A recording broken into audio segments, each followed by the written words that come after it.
I saw a film. It was called July 22nd, which is Utoya, July 22nd, which is obviously a film about the Utoya incident in 2011, the Norwegian island where the terrorist attack occurred in Oslo and obviously off the island of Utoya. The film itself is directed by Erik Poppe, and it's a really, really powerful drama. There's two films about July 22nd that have obviously come out recently. One by Paul Greengrass, which is now available to watch on Netflix, and there's the July 22 by Erik Poppe. Erik Poppe is a really interesting director because he's done another interesting film that I've seen before called The King's Choice, which was starring Jesper Christensen, who is Mr. White in James Bond films. Anyway, so that was how I heard about Erik Poppe before, and I thought he was a really good director in terms of having done the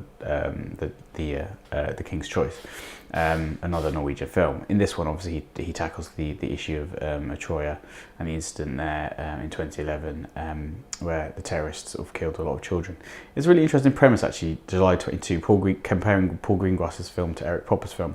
Paul Greengrass's film very much focuses on actually the whole event and does it in terms of account, and kind of gives a identity to the killer, Anders Breivik.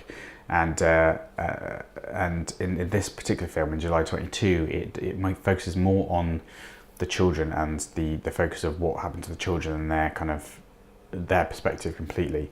July 22 is a more of a straight ahead political kind of like layout of different facets. So it talks about characters from the government. This is Paul Greengrass's film. It talks about different perspectives from the government, just different perspectives from the attacker and different perspectives from the children. Whereas July 22 by Erik Poppe definitely focuses on the kids' aspect and their perspective, which is heartbreaking. It's really heartbreaking. It's a really interesting film, and the way it was shot, the cinematography is amazing, and credit to the cinematographer whose name I can't remember, but the way it's shot was fantastic.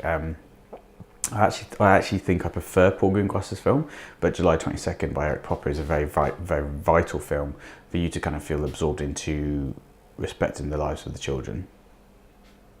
But anyway, so that's that.